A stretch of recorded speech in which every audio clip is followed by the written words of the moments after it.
that's the name of the game. Keep running, keep striving, maintain the same hunger, that fire, that burning desire. In this long run, I'm reaching higher now. Long run, yeah, long game. Through the struggle, through the pain, I keep my eyes on the prize, never lose sight. In this marathon of life, I'm running through the night.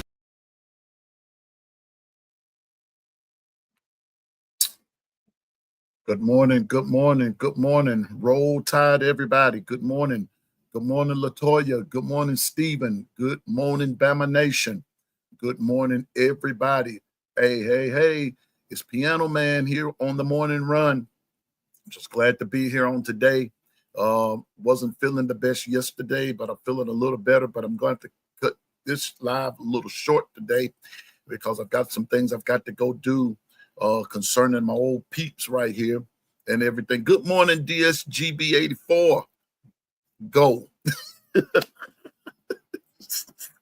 I almost said Roll Tide. I'm gonna say it anyway. Roll Tide. Because whenever I see a Georgia fan, they just get to go. They don't care. But anyway, good morning, DSG, my brother. Good morning, Stephen. Good morning. Again, good morning, Latoya. Good morning, Bama Nation. Good morning, everybody. Well, we're one day closer. 73 days until we roll. Good morning to the general manager of the 401k crew. Good morning, Bino. What's up, man? What's up with you? Good morning. Good morning. Don't forget to hit. There he is. There he is, Kanafi. What the business is with the witness. Good morning. Good morning. 73 days until we roll. Now, I don't know what everybody else is doing, but the tide is gonna be rolling. I don't know if the dog's gonna be going, what they're gonna be doing on in 73 days. But I'm gonna tell you this, it's about to be on. I can feel it. I can feel it. You know what? I'm just telling you now. Just some things. I'm trying to find something, y'all. There's a little something I wanna bring to the table. Let me see. Wait a minute. Let me go. Maybe. Hold it. Just something occurred to me. It's not there either. So I can't find it. I'm trying to find something. I saw something last night. Coach Sean brought it up. I heard it yesterday. Coach Sean had brought it up last night when I was listening to them. Shout out to B Sharp, JMHO Sports, Coach Sean, all those guys. Shout out to all them. Clint Lamb, KB, all those guys. Shout out to all the fellas. Shody, and all the Teds and everybody. Jonathan Lewis, man, I miss you, bro. I miss you, man. I know you busy. I know you got a lot going on, but you can still make time for your little brother. Hayes, man, you good dude. I got to get you on. Ryan Fowler, just in case you listening, Roll Tide. You know, all shout out to all content creators and podcasters everywhere. Hey, man, good morning to everybody. It's something that I'm trying to find from yesterday. I don't want to kind of give it away, but let me see. Sort it by date. Oh, here we go. Yeah, but before we get started, I try to come with a little inspiration and everything. Let me see here. A lot of different thoughts run through my brain. I'm a thinker, and sometimes my thoughts kind of bump into each other a little bit and all that good stuff. But I still try to think and everything. I'm a big word junkie. And when I say word, I don't just mean the Bible, because we always talk about that's the word, and that's the truth. That is the truth. And these are the things that we believe, that it is the Clinton Howard, roll tide, roll tide. Glad to have you, sir. Glad to have you. But one of the things that I've come to understand is that words carry weight.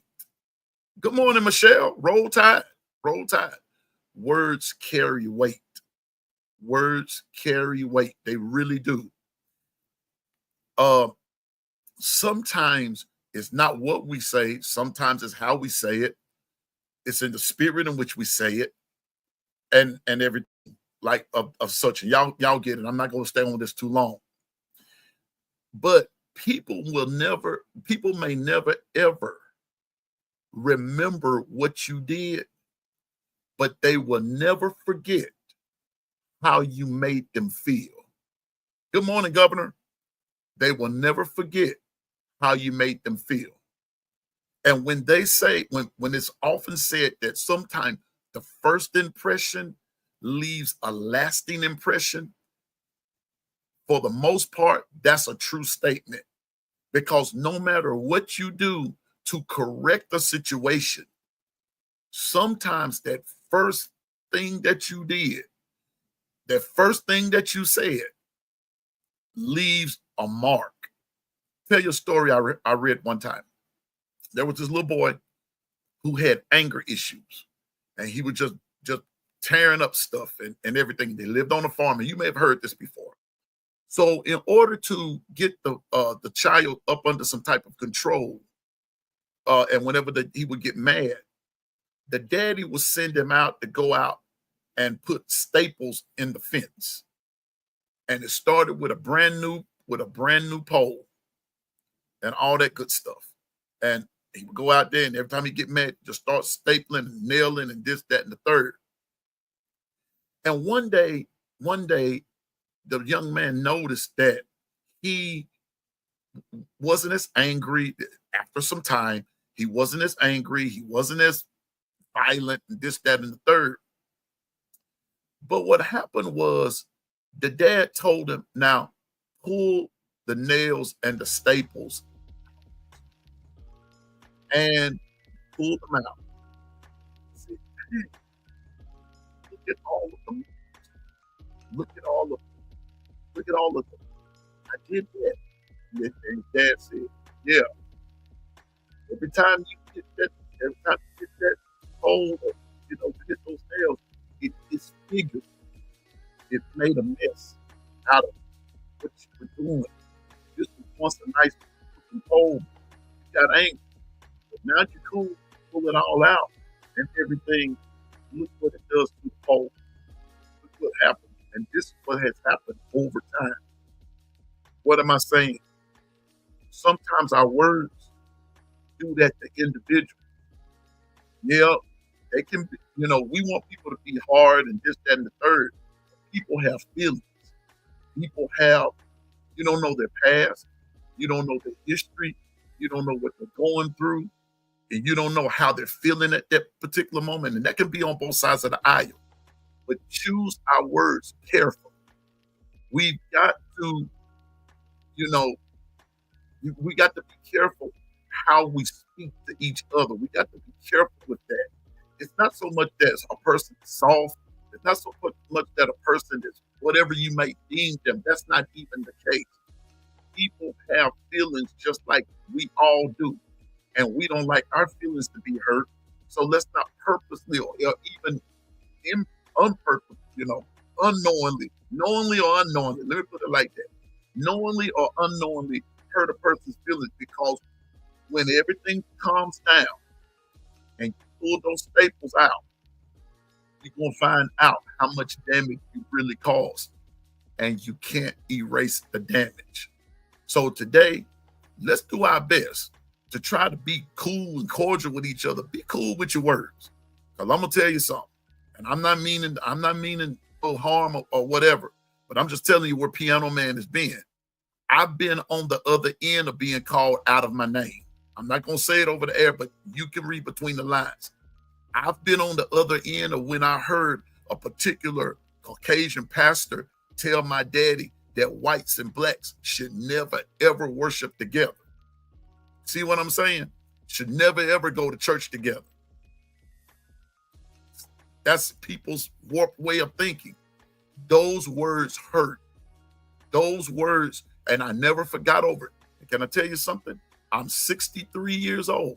63. That happened when I was 11 years old. I've never forgotten that. I've never forgotten it. And you have to forgive people because the Lord commands that. You have to forgive people. But the thing about the forgiving part, it doesn't leave you foolish. Yes, I forgive you. But how that dude made my daddy feel is how it made me feel. Because I was a daddy's boy. And when you hurt my daddy, you hurt me. And I'm the same way today, even about my children. When you want to come up against my kids, we gonna have a problem. And all my kids are grown. But let me tell you something. When you come up against Piano Man's kids, you may as well get ready to come up against Piano Man because he is coming, and he coming with a force. Because I'm just gonna start going off first and ask questions later because that's my children. Well, remember, I said this from the start. People may not ever remember what you did, but they'll never forget how you made them feel. Be careful. You don't know how you're doing either person, how you're either blessing a person or you're either burdening a person. So let's be a blessing to people. I try to be a blessing to y'all. Even if you're a Georgia fan, I try to be a blessing to you. Even if you're Ohio State, Vanderbilt. Speaking of Vanderbilt, look at him. Let me tell you something. Roll Tide, 73 days, and we rolling in this joint. You hear me? We rolling. Let me say good morning again to DSGB 84. Good morning and Roll Tide. Dwight, my producer. Good morning and Roll Tide. To the GM, Bino. Good morning and Roll Tide. The governor is here. JB, man, glad to have you back, bro. He went to see his mom. I'm kind of jealous of him. He went to see his mom, but that's a blessing, though, bro. But when I say I'm jealous of you, I don't mean it in an envious way. I just wish I still had my mom here. But hey, bro, I'm glad to have you back. You were down there in all that Florida heat. Bro, yeah, that's a different heat down there. Let me tell you something. And when Alabama comes down through there and roll, man, you better have a whole lot of Gatorade, Powerade, lemonade. Cause that's a different, that Florida heat, there's something different down there, man. Now, Alabama is hot too. Mississippi is hot. Texas is hot. I'm gonna tell you something. When you get into that central part of Florida, that's a whole different type of heat. Can I get an amen there, JB? Governor JB. Good morning, LaToya. Good morning, Stephen. Roll Tide. Good morning. I think that's everybody. Good morning, Clinton Howard. Roll Tide. Good morning, Kanafi. Roll Tide. Go Roll Tide. Michelle. Roll Tide and good morning. Michelle, make sure that boyfriend is straight now. We don't want no foolishness. Double A, good morning. Roll Tide to you. Good morning. Now, speaking of Vanderbilt, now, this is the reason why I'm on this rant.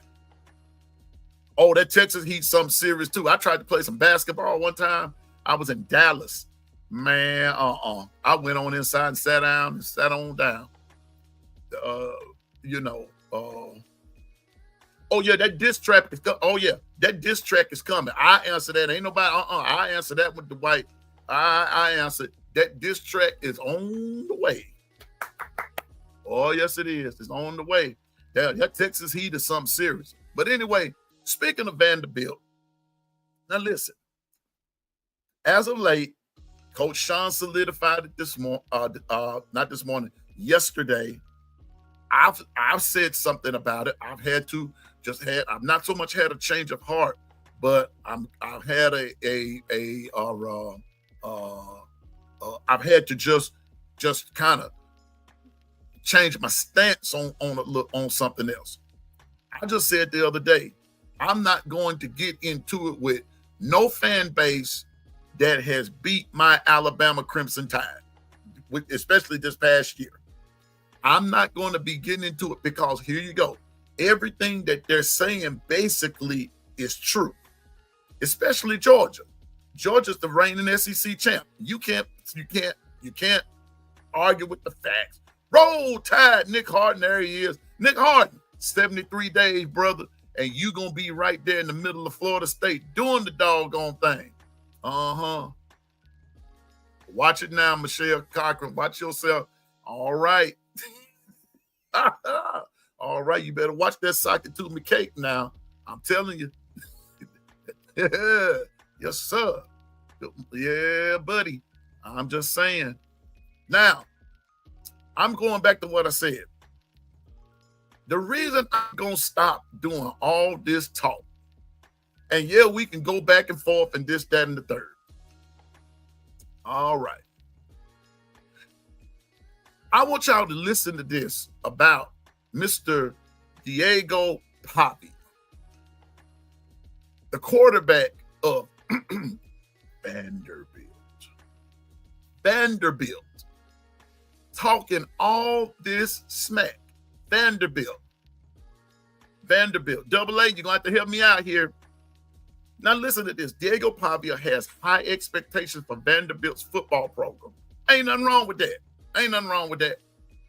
But listen to this. Last year, the Commodores notched their first winning season in a decade by going 7-6. 7-6. Vanderbilt stunned Alabama and won their first bowl game since the James Franklin era. That success has Pavia feeling confident entering the 2025 season. The starting quarterback made some lofty claims on Bussin' with the Boys podcast. Now watch this now.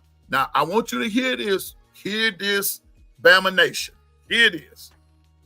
Vanderbilt is going to run Tennessee after this year. This is going to be the new staple of college football. It's going to happen here at Vanderbilt. Can I tell you something? I'm gonna stop right there because I think that's all. I think that's all it said right there. Yeah. That's all it was saying. It's going to happen right. You know what it is? Let me stop right here. It's going. Let me keep going. Do you see what beating Alabama does? Do you see what beating Alabama does? It boosts up everybody's confidence. It boosts your confidence. Beating Alabama does that. But here's the point that I'm trying to make right here. We're not supposed to lose to Vanderbilt. I don't care how bad our offense was. We're not supposed to lose to Vanderbilt. And we cannot get upset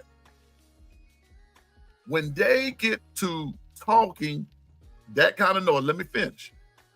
It said, college football fans don't quite share his optimism. Now, this is the rebuttal and the reply. Many felt Pavia overreached by predicting a future in which the Commodores would surpass the Volunteers. If there's any Tennessee fans on here, if I were you, I'd be upset. Let me see something here. Let me pull out my Bible. Hold up for a minute. Hold it. Let me pull my Bible out.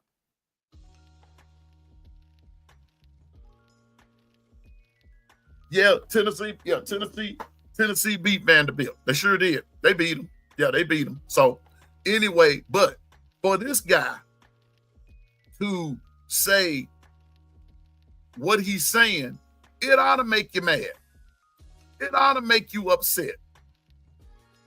That little old bitty Vanderbilt is talking smack.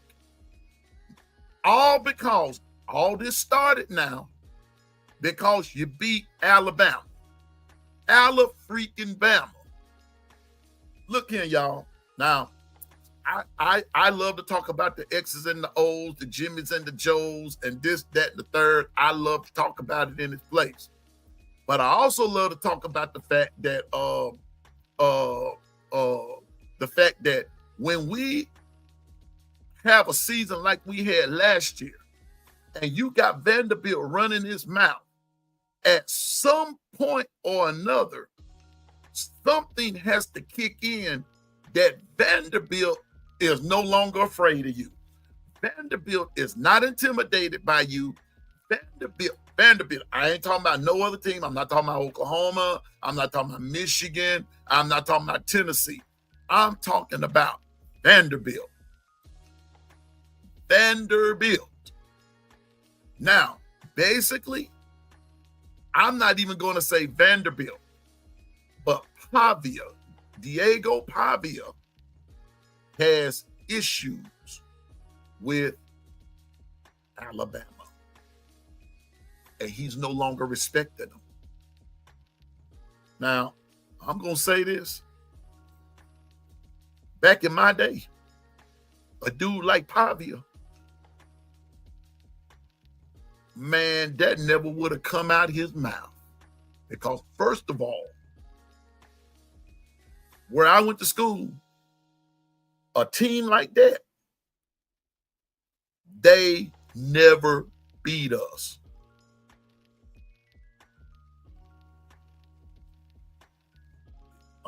Michelle, you're right. That was in the DeBoer era.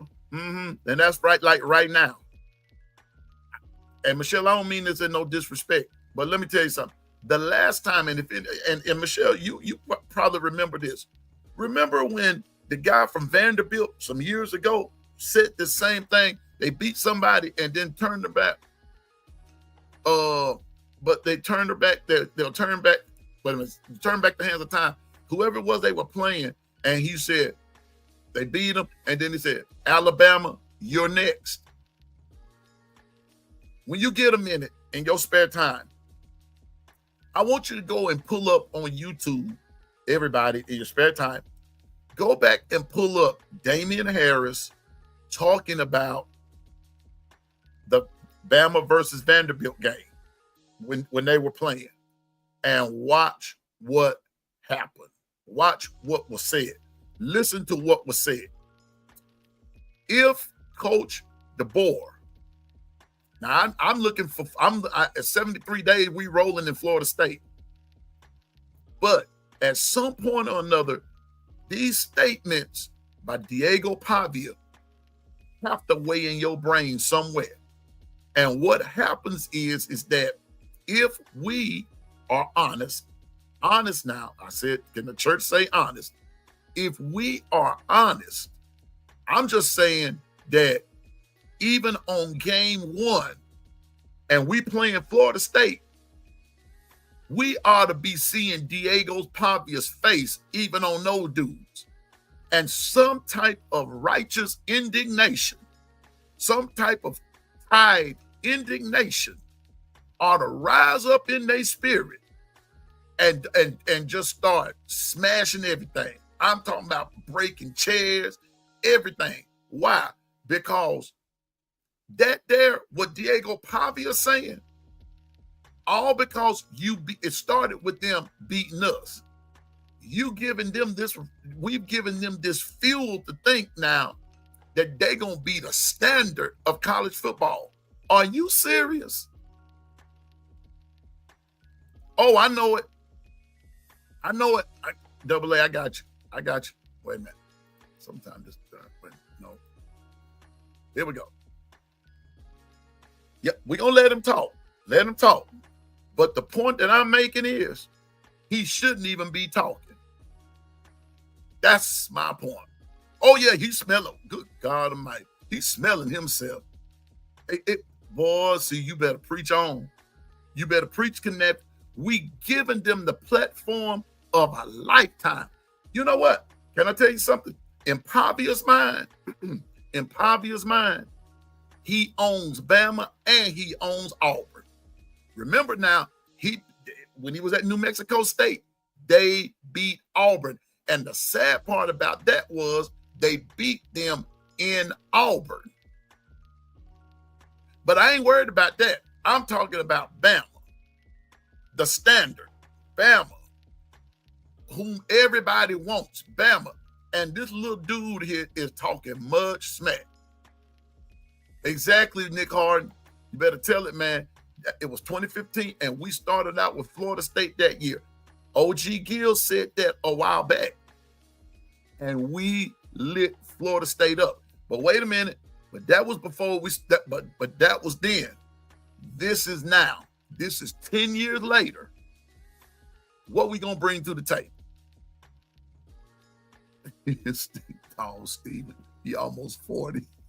But that's the state of college football now. That's where we are now. That's where we are. You got these grown men playing this game now, but it's okay. It's okay.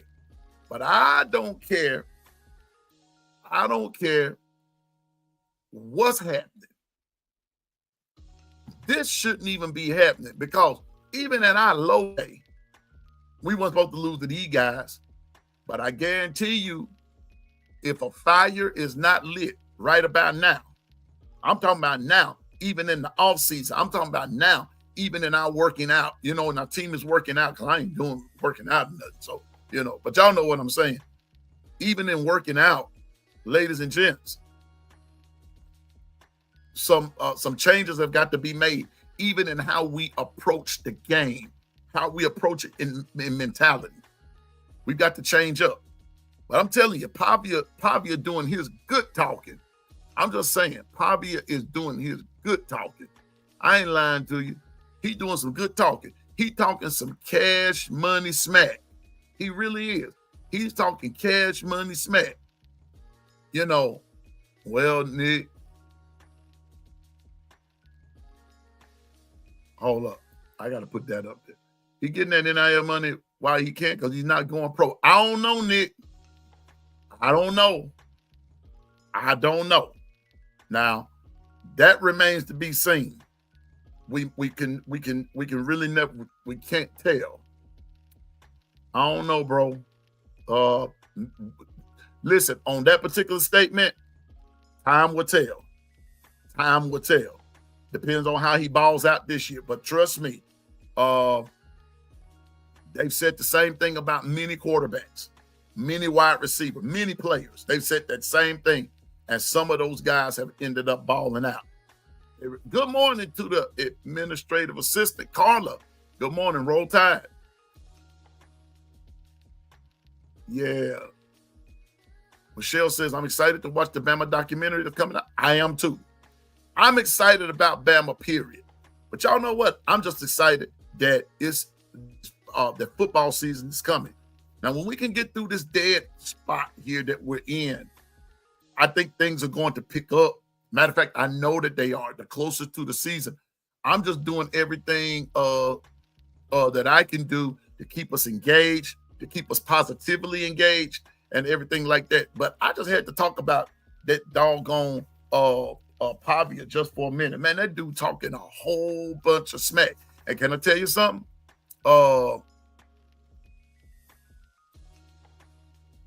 Wait a minute, where's the governor? Dog, governor? That went quick. Wait a minute. Oh, I'm not arguing about with the school that's beneath us. Well, okay, governor. That school beat us last year, as did Oklahoma, and as did Michigan. We should have beat everybody that we lost to. We really should have beat them. Honest to goodness, everybody we lost to, we should have beat them. But we're going to turn that page, and now it's about to be, in 73 days, Bama 0-0, Florida State 0-0. It's about to be on, and I'm just excited about it. But I just want our team to have a fire, have that fire about them, man. Have that fire. And remember, that script A or the block A, whichever one you represent, is all about Alabama. And that's what we do. Hey, it happens to see, it took them 10 years for revenge. I ain't no revenge, JB. We just didn't play. But call it how you want to. We just didn't play. We just didn't play at all. But we got to come with it this year. We got to come with it. Now, I got to do this. I got to finish this. I'm going to finish my SEC preview. I'm going to do this right quick because I got to get out of here. For those of you that you didn't ask for this, but I'm going to give it to you anyway. What I've got to do is, you see my glasses that I'm wearing. I've got to have them because I can't. These letters get to rolling and everything, and I can't see it that fast. But my glasses really help me. But these glasses are not conducive for computer wear. So I've got to go and get the, what you call that, the blue line or whatever that is. I'm going to get another pair of glasses. And when you see me, hopefully by next week sometime, I'm going to be wearing my quote unquote, my computer glasses. And so that's going to help me because I'm getting where now I develop headaches, and I'm about to get one here in just a few minutes. But I'm going to try to finish this live and get on off of here and get to the optometrist so I can get my other glasses, because this glare is really bothering me. And so anyway, that's where I'm headed. So y'all pray for your boy. That's what was wrong with me yesterday. I just had a bad headache. And so I just told B Sharp last night, I would just sit in the chat and I would just kind of sit in the dark and whatever. And I would close my eyes. And whenever somebody would say something, I would open my eyes just to kind of, chat away. But that's what's happening. So y'all pray for your boy. But anyway, I'm going to start with the Oklahoma Sooners. I'm going to go through this. I'm going to finish this SEC and everything. And then we're going to put it all together. And then what we're going to do is we're going to find out. I want your take on who will represent the SEC chip in the SEC chip game in this way too early winner or this way too early prediction. Okay. So here we go. Oklahoma. Oklahoma is returning 5 starters on offense and 6 starters on defense. And I said before that anything over 4 is pretty good. Anything starting at 6 is going to be good. It's going to be even better. Oklahoma is returning 6 starters on defense.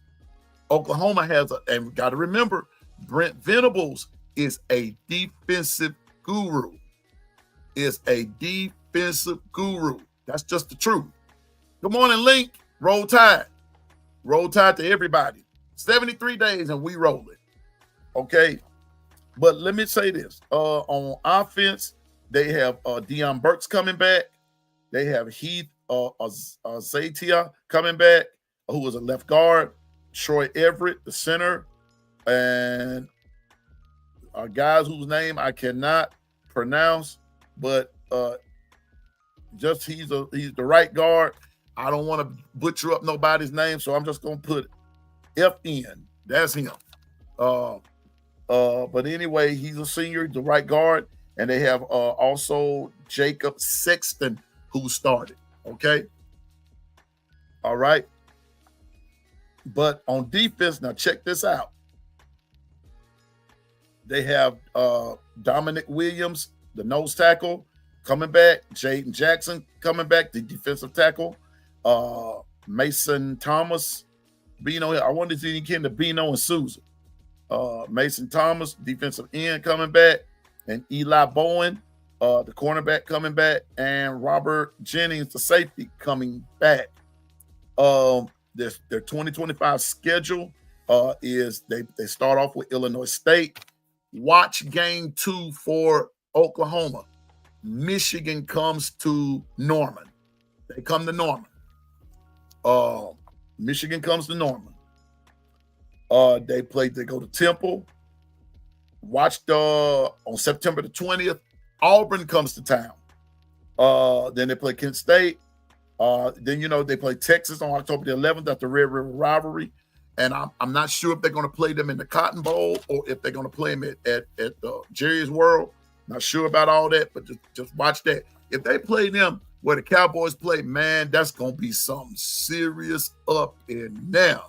I'm serious now. That's going to be, I'm telling you, that's going to be nice. If they play them in Jerry Dome, that's going to be something serious, man. They go to South Carolina. Watch that game there. They play Ole Miss at home. They go to Tennessee. They come to Bama on November 15th. They play Missouri, and they play LSU. Here's the final analysis for Oklahoma. Like I said, I'm doing this right quick. Venables could be at a crossroads with a 22-17 overall record in 3 seasons and a 2-6 debut in the SEC, where his squad finished tied for 13th in the standings. Oklahoma hosts Michigan in week 2 to go with the rugged week 2-week SEC schedule. It's difficult to envision the Sooners making great gains in a league loaded with preseason top 25 types. And that raises the question, when will Oklahoma start to resemble Oklahoma again? I'm just going to put it to you this way.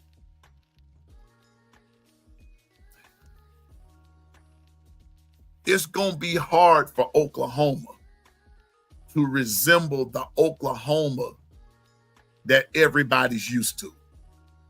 That's going to be pretty hard to do. I'm serious. That's going to be pretty hard to do. Y'all, I'm going to have to. That's going to be pretty hard to do. You're in the SEC now. When they were in the Big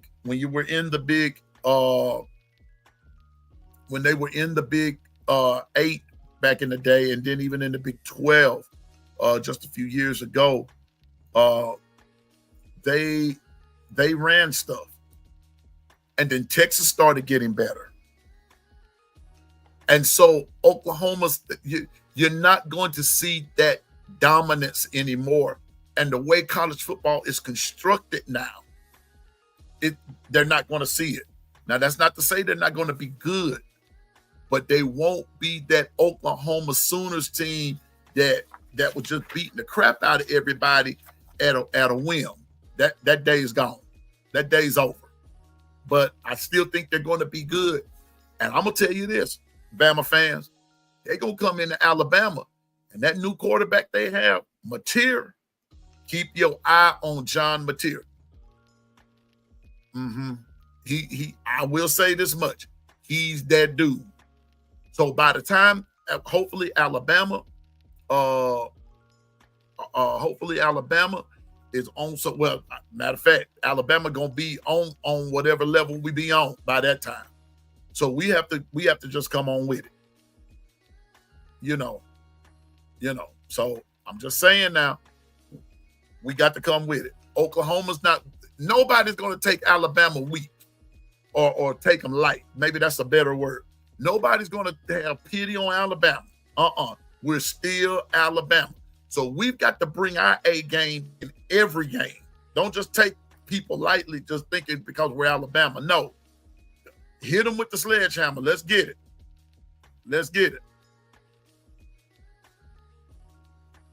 Okay, I'm going to get to that in just a minute, JB. I'm going to Ole Miss right quick. Ole Miss has on it now. Here's what I'm talking about on their depth chart. Two returning starters on offense coming from Athlon, and 2 on defense. Now, people just going to you can't just plug these people in. There's a particular depth. There's some particular energy. No 2 people play a particular, what's the word I'm looking for? No 2 people play a particular position alike. But when you come in with just 2 and 2, and on offense, they're coming with Caden Lee, and on defense, they're coming with Diego Pounds, a wide receiver, and a left tackle. And on defense, Satani Perkins and both linebackers and Daughtery. That's it. That's all coming back. 4 returning starters. 4 returning starters. And their schedule goes as such. On game 1, they play Georgia State. They go to Kentucky. And remember now, Kentucky beat Ole Miss last year. Part of the reason Ole Miss did not make the playoffs is because they lost to Kentucky. That game hurt them. Remember that? That game hurt them. Let me see. They lost to Kentucky and they lost to Florida. Yeah, that's it. So here we go.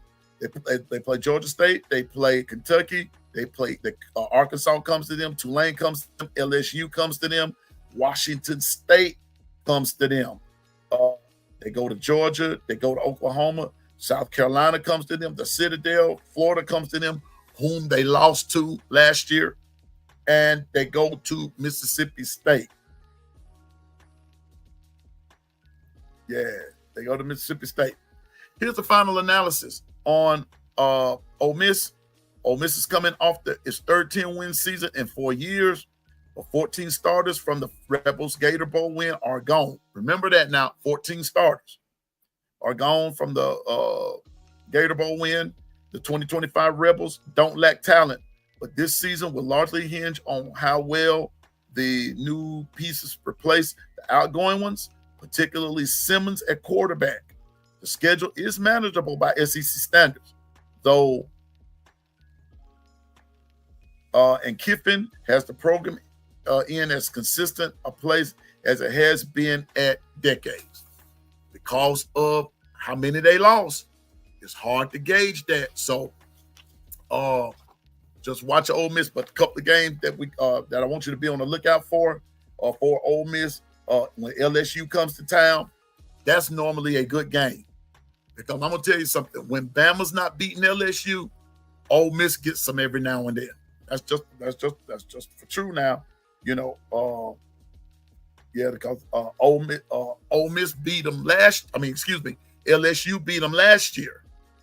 They sure did. But that Kentucky loss really hurt Ole Miss and kept them from getting in the playoffs. Bino says that Ole Miss will have a slow start, but will get their feet under them by midseason. I think so. Because looking at their schedule, like I said, Georgia State at Kentucky, should beat Kentucky. Arkansas comes to town. Tulane comes to town. LSU comes to town. Washington State comes to town. Now, I'm not going to say that they beat LSU, but the chances are pretty good because they're playing them at home. And LSU struggles to beat Ole Miss at home. One of the last times LSU played Ole Miss in Oxford, Ole Miss beat them, and LSU had Jaden Daniels. So it's not out of the realm of possibilities. Those two teams get up for each other. That's all I'm saying. In the SEC, it's brutal, man. It's brutal. So that's going to be a good game. But the final analysis is that because they are short like that, with 2-2, and they lost a lot of starters, it's going to be interesting to see how Lane Kiffin prepares his team. I don't think he's going to have that big of a problem preparing his team. I don't think he will. Now, how they get out there and play, that's going to be another issue. But I'm not going to get up here and give a win total and everything, but here we go. Got to keep it moving. South Carolina. Here's the one a lot of people, I don't fear these. I'm not scared of these guys. Offense, they have 5 coming back. On defense, they have 4 coming back. On offense, they have Harbor coming back, whom Coach Sean was talking about, and Josiah Thompson, a left tackle. Harbor is the wide out. Josiah Thompson is the left tackle. They have Kason Henry, right tackle, coming back. Michael Smith, tight end, coming back. Lenora Sellers, quarterback, coming back. Now, let me say something. Lenora Sellers sneaked up on a lot of people last year. People didn't take him serious. But I'm of the firm persuasion he's not going to be, he's going to be taken a lot more serious this year. Guys like that came with it last year, those guys are going to have targets on their back this year, and defenses are going to prepare for them a lot better. That's all I'm trying to say.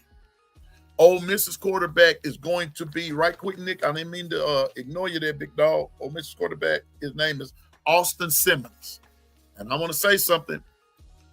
About Austin Simmons. Don't sleep on him. Don't sleep on him. I'm about to tell you this. And I'm going back, and I know this last year, and this is a brand new year. But history suggests that when what's his name? Quarterback from last year, from Ole Miss. His name escapes me. But watch this. When that dude got hurt and Simmons came in against Georgia, that dude ran the offense just as good as the quarterback from Ole Miss. Why can't I think of his name? But anyway, that guy from last year, when he got hurt, Jackson Dart. Thank you. Jackson Dart. Oh, I couldn't remember his name. Jackson Dart. When Jackson Dart got hurt versus Georgia, DSGB, am I lying? Simmons came in and he took their offense to another level. Now, when Jackson Dart got, recovered from the injury or whatever and came back in, Simmons held them together. Now, granted, they were playing Georgia in the rain. They had Georgia on the ropes. I got all that and everything. But if Georgia was going to strike, Georgia should have struck then, but they didn't. And Ole Miss put that defense on them, and that was all she wrote. That was all she wrote. So we just want to, I just want to throw that out there. Don't sleep on him. But Ole Miss has lost quite a few guys on both offense and defense. Exactly. I'm telling you, I got to put that up there, DSG. And what's crazy, he looked like Tua out there slinging that ball around, and he was doing it in the rain. That's what I was looking at. He was doing it in the rain. He was doing that in the rain. That's what was getting to me, is that if they're Georgia fans, check me out right here. If the game really favored a team, Double L, what's up? Roll Tide, bro. Larry Lodge in the house. If a game actually favored a team, when Georgia and Ole Miss played last year, the elements of the game suggested that Georgia would win. Georgia should win that game. Why? Because you got the power versus like the precision, offense, speed, and this, that, and the third, throwing the ball. And it was supposed to limit Ole Miss. The weather played a factor into what Georgia wanted to do. Ole Miss had another plan up their sleeve. And when they got to slinging that ball in the rain, and they got to slinging that ball out there, and Ole Miss wasn't missing a beat.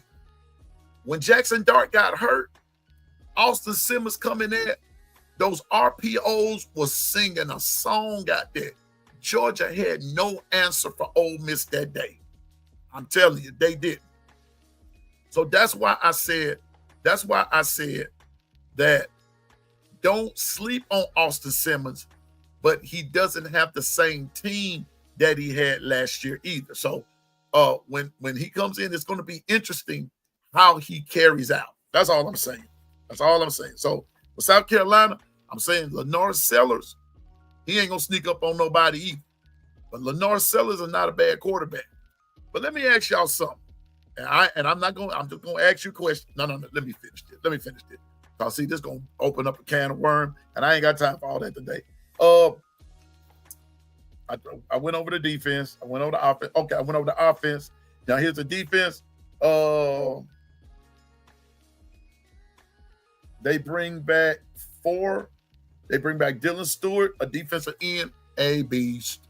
Dylan Stewart, a beast. He is. They bring back Judge Collier, cornerback, Jalen Kilgore, nickelback, and they bring in DQ Smith, safety. Their strength will be in the DBs.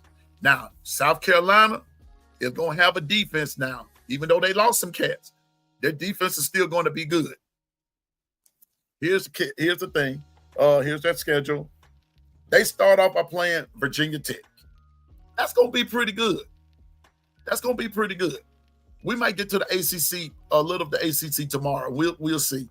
But they're going to be a pretty good game. Now, some people probably going to say South Carolina going to blow them out because they're the SEC versus ACC. But I don't look at it like that. I don't. Not in its totality. I don't. Because on any given day, anybody can be beat. Anybody can win. But they play Virginia Tech. They play South Carolina State. They play Vanderbilt. They go to Missouri. They play Kentucky. October 11, they play LSU. Mark that game. The referees took that LSU win away from South Carolina last year. They really did. I'm trying to be fair about it, but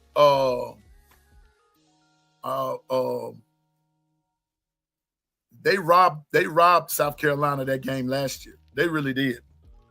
So watch that, and they go to LSU this year. By that time, like Bino said, everybody should be on their feet, have the offensive grasp up under him, injuries, whatever, however that plays, whomever's going to start is going to be there, all that good stuff. So it's going to be interesting to see. October the 11th, they go to LSU. They play Oklahoma. They play Bama. Oh, and by the way, Bama is their homecoming. Bear that in mind now. Bama is South Carolina's homecoming. Enough said. They come to Ole Miss. They go to Texas A&M. Watch that one too. I think that's going to be a better game than what people are giving it credit for. Coastal Carolina, and then they close with Clemson. Now, if I'm not mistaken, they beat Clemson in Clemson last year. They really did. They beat Clemson last year. I'm going to see if they got what it takes to beat Clemson this year. And they're playing Clemson in Columbia, South Carolina. They beat Clemson in Death Valley last year.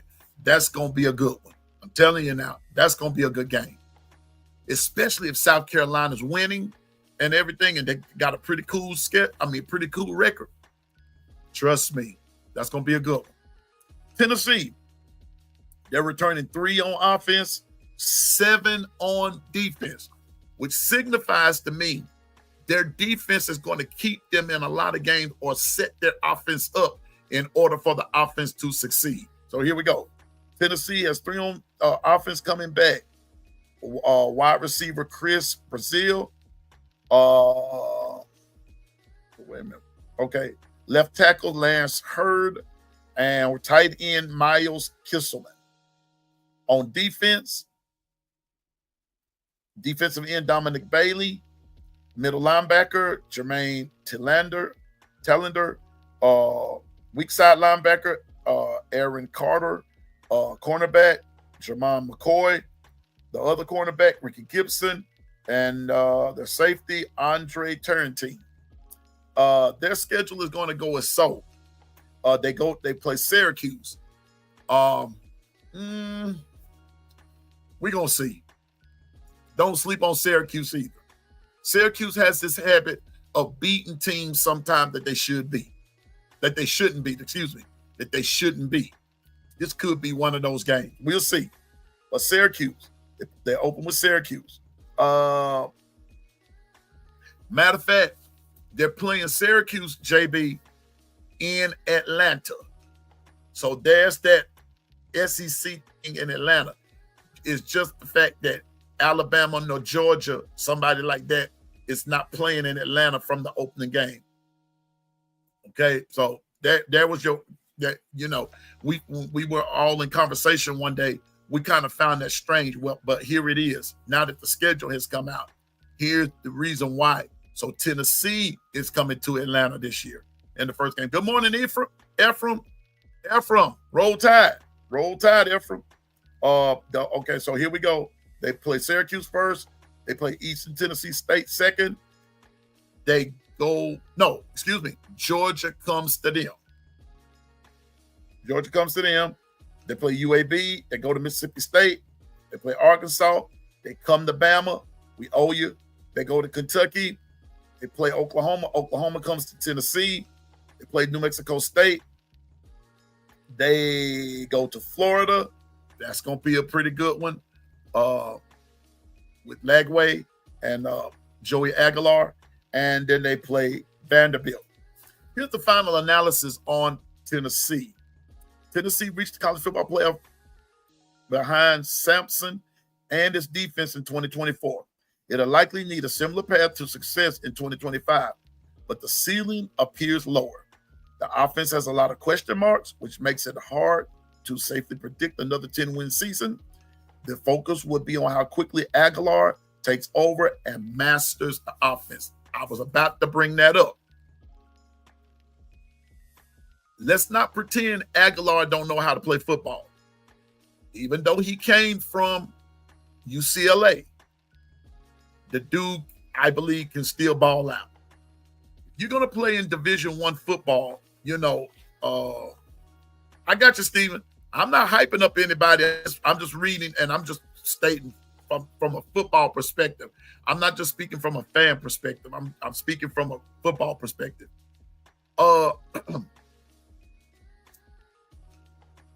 Tennessee is going to be one of those teams that either you have it or you don't. It's going to be one of those teams. But trust me and believe, if their defense keeps them in games and their offense has a little ways to catch up, if their defense keeps them in game and their offense just sort of sputters along until it kind of evens itself out, Tennessee could be dangerous. They're one of those teams, and forgive me for putting it this way, but they're one of those teams like they'll beat somebody that they're not supposed to beat, and then there's the confidence level. There's the confidence level. That's just real talking. The confidence level comes in, and it's hard to beat them then. So that's what I'm saying. So watch Tennessee. They may stumble at the beginning, but somewhere along the line, and they begin to level that thing out, Tennessee's going to be formidable. So the SEC is going to be real. It's going to be real closely watched and monitored. And like I said, over half of the SEC has new quarterbacks. So it's going to take some time, their offense getting off the ground and everything. But we'll see. We'll see. Only thing we can do as fans is wait and see. Here we go. Texas. Okay, here we go. Here's this hype train. Now, even talk about your hype train. Here's Texas. Texas is on all of the sports writers' playlists, if you will, putting them in, doing this, doing that, doing the third, Archman in this, Archman in that, Archman in leaping tall buildings in a single bound, Archman in rescuing babies out of the burning building, Archman. That's all you ever hear is Arch Manning. Arch.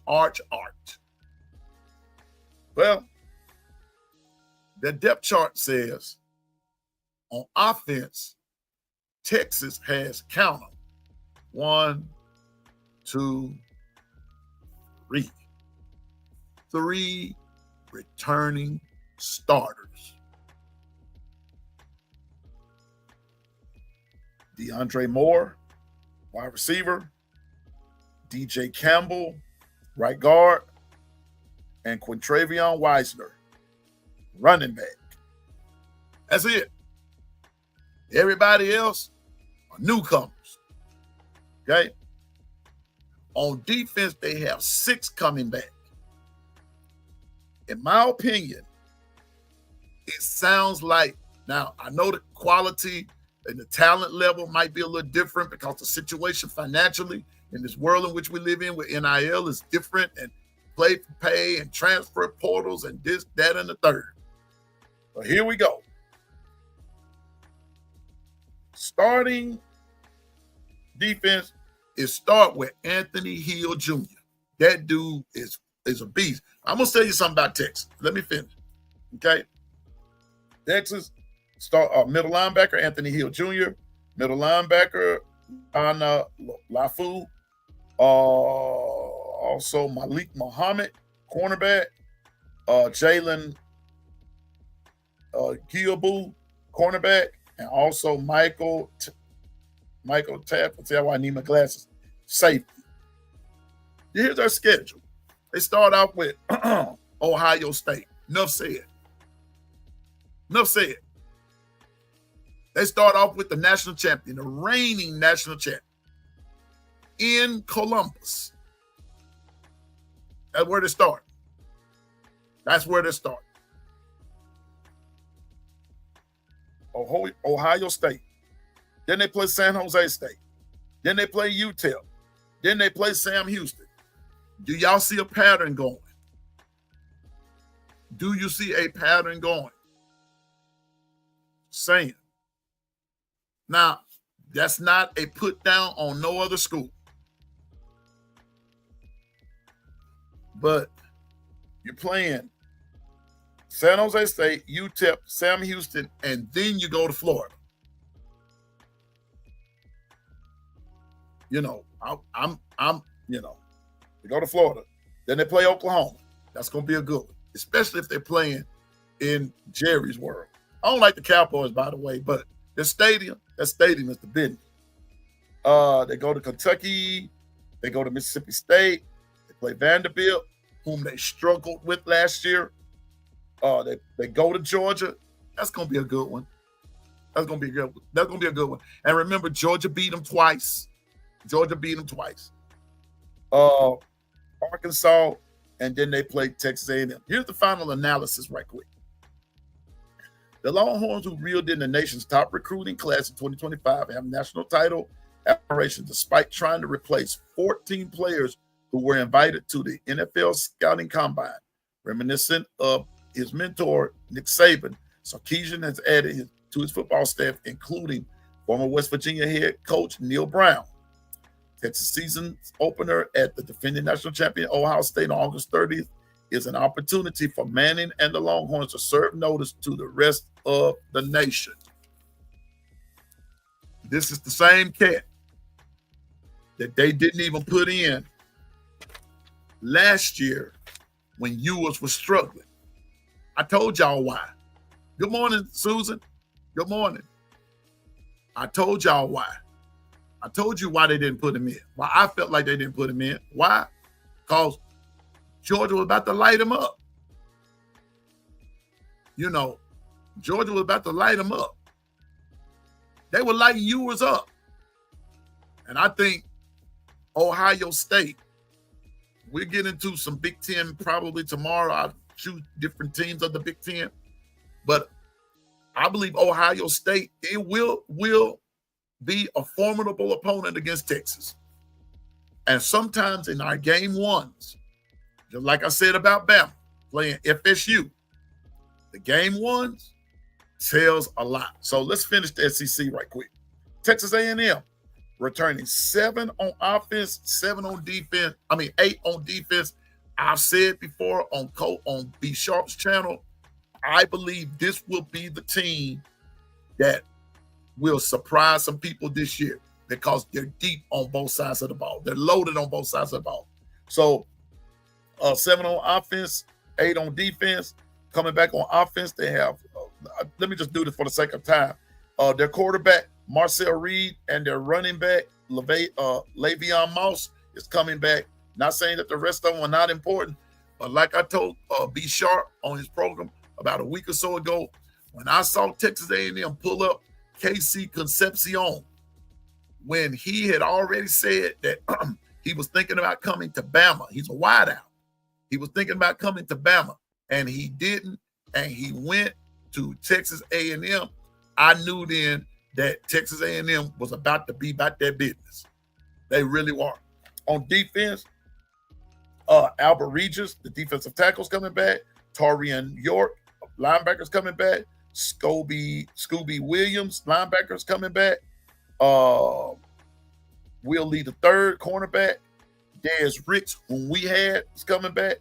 Tyreek Campbell is coming back. Dalton Brooks is coming back. Marcus Ratcliffe is coming back. Texas A&M opens with uh, University of Texas in San Antonio. There's Utah State.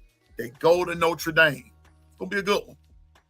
They play Auburn at home. They play Mississippi State at home. They play Florida at home. They go to Arkansas. They go to LSU. They go to Missouri. They play South Carolina, Stanford at home, and then they go to Texas. The final analysis for Texas A&M: the Aggies typically are good, but not great. I can buy that, but they're going to be interesting. They're going to be interesting. They're average. They've averaged 8 wins since joining the SEC in 2012. Last season, their first under Elko, they were 8-5. This year could be better if Reed continues to progress and personnel holes are adequately patched. But major defensive improvement is needed to break out of the 8-win rut. Time will tell. And then we end with Vanderbilt. 6 on offense, 7 on defense. Told you, watch the numbers. The numbers don't lie. I don't know about the quality, but they've got some returning starters on offense. They got Junior Sherrill, a wide out. They got Chase Mitchell, who's a guard. Eli Stowers, who's a tight end. Diego Pavia, quarterback. And Cedric Alexander, running back. On defense, they have 7 coming back. Corday Sindor, defensive end. They have Yulin Kotara, defensive tackle. At the Razor, they have Miles Capers. At the inside linebacker, Langston Patterson, star Randon Fournette, and cornerback Martell Light. Their schedule goes as such: they play Charleston Southern, they go to Virginia Tech, they go to South Carolina, they play Georgia State, Utah State, both at home. They come to Bama. They play LSU at home. They play Missouri at home. They go to Texas. They play Auburn at home, Kentucky at home, and they go to Tennessee. Final analysis: recruiting momentum from one winning season isn't enough to dramatically transform Vanderbilt, but the Commodores have a lot going for them. A highly quality quarterback in Pavia, an all-SEC weapon for him in Stowers, a deep defense, and potentially great special teams. A similar season to 2024, perhaps with one more win, thanks to improved blocking and a stouter pass defense, seems logical. Thus ends the SEC. And so, with all of that being said, for Athlon, which is I call it my bio of college football. Like I said, starting at 15th at Mississippi State, 16th at Mississippi State, Kentucky's 15th, Vanderbilt is 14th, Arkansas's 13th, Missouri's 12th, Auburn 11th, Tennessee's 10th. These are finishing. Oklahoma 9, Texas A&M 8th, Ole Miss 7th, South Carolina 6th, Florida 5th, Bama is 4th, LSU's 3rd, Georgia 2nd, and Texas is 1st. Right quick, just from everything that we've read, I know I've taken my time with it. I know we've heard it. But out of everything that you heard, everything that you remember, I need you to tell me, this is a way too early prediction. Who do you think is going to go into the SEC championship? Okay, that's the first question. The second question would be like what Coach Sean asked the other night. Outside of Alabama, outside of Georgia, who else would you see who you think could be playing in the SEC championship game? Ready? Go. I want to see it in the chat. Tell me who you think. Now, here's who I think is going to go.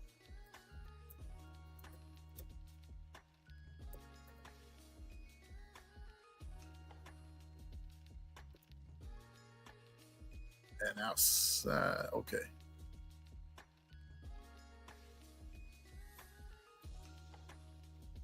I think Bama, that's who I think is going to be in the chip game. Outside of that, I think it will be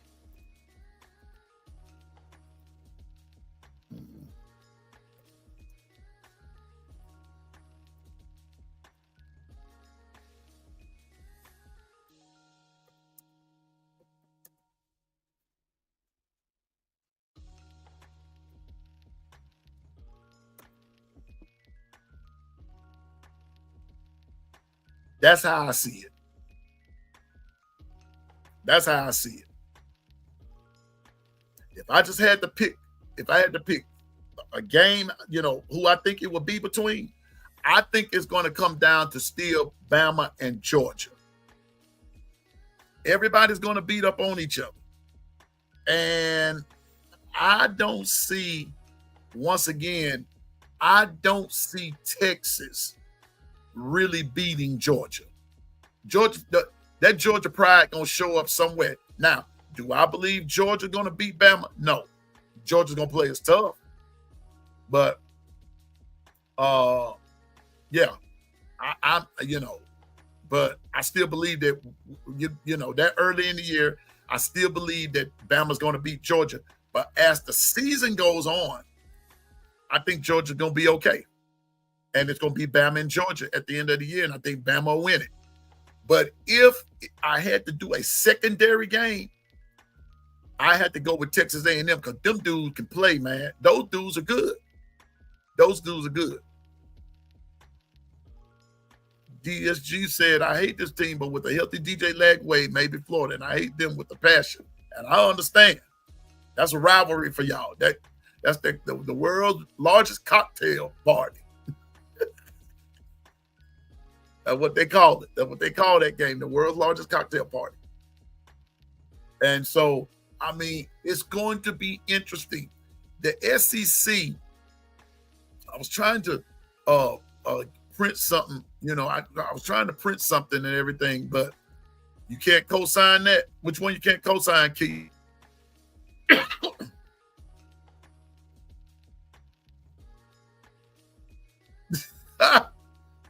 Well, I'm going to put it to you this way, Stephen. Bama's going to have to play. Bama's going to have to play. I'm just being honest. Bama's going to have to play. What's up, B Sharp? Listen, everybody, tonight, B Sharp has a special guest coming, and I want us all to be there. Everybody, I want us all to be there to hear this young man who's one of B Sharp's friends, young brother. He's signing with LSU. Happy for him and everything. Wish he could have went to Bama, but he didn't. He chose LSU and everything. But B Sharp is going to be interviewing that young man tonight. Come and listen. Now, if they're going to be questions, make them sensible questions. Make them sensible questions. Come on now. That goes for everybody. Make them sensible, So be sharp. What the business is, player. What the business is. So, but everybody, tonight, be sharp. I need that time, please. Of what time did you tell us to please be there?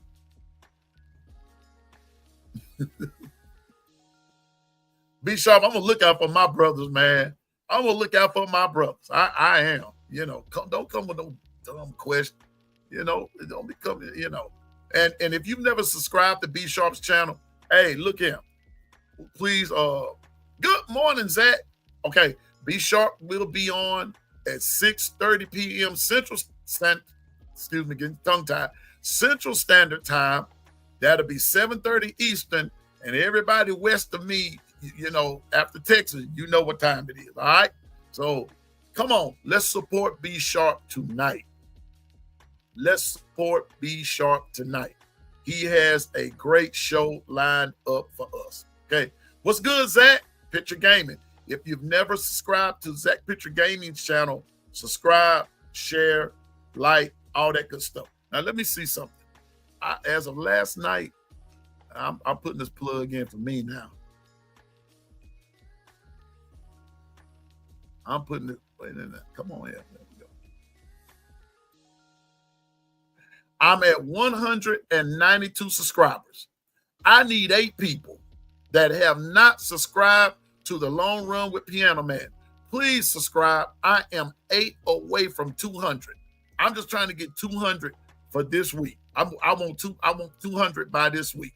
I've been good to everybody. I've tried to be fair to everybody. So please, I'm humbly asking, please, I need 8 subscribers to get me 200, and then we're going to be working our way for the next 100. Y'all got me. So tell a friend to tell a friend. And in the words of my brother B Sharp, It costs $0.00 to do this. Okay, don't cost you nothing to subscribe. Just do it, chew it. Come on now, just do it. All right. So I appreciate you, and do the same for B Sharp. Do the same for DSG84. Do the same for Zach Pitcher Gaming, Clint Lamb, Jonathan Lewis, Coach Sean, Coach Al, Coach Carl, who else? Tez, plenty of others.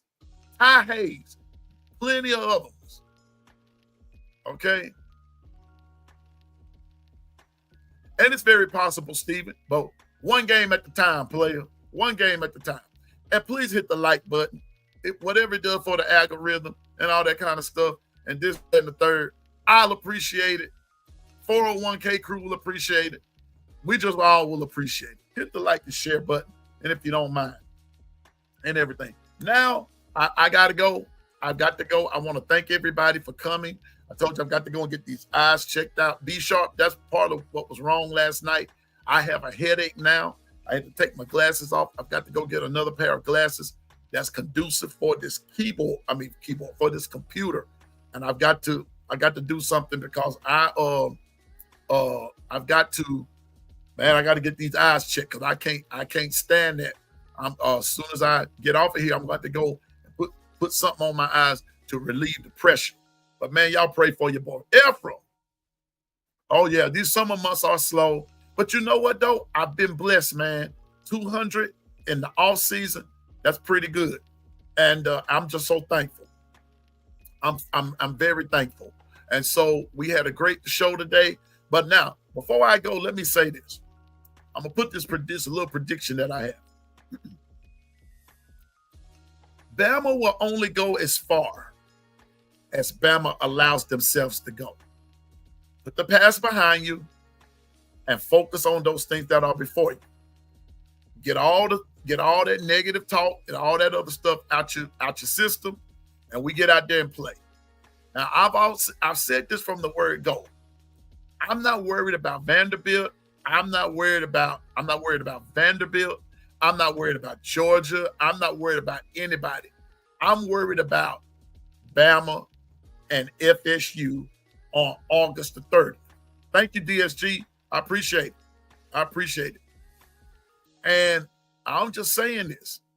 You got to play who's before you. Take it one game at a time. Sometimes we look ahead, and sometimes that's the team's downfall.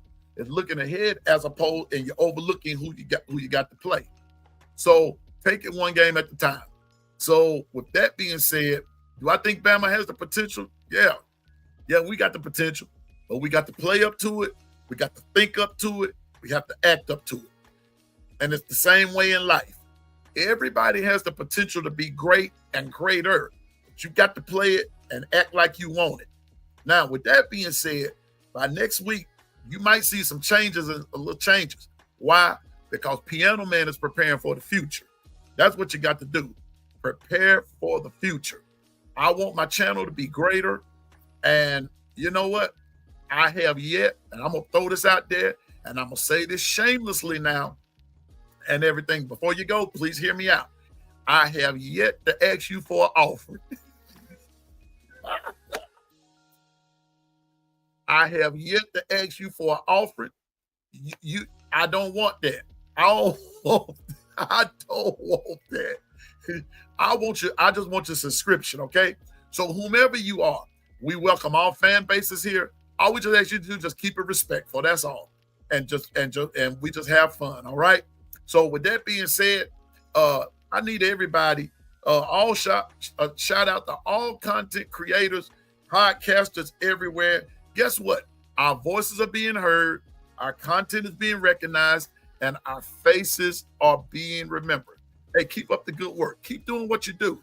Stay in your lane. Stay in your lane. You don't have to worry about anybody else.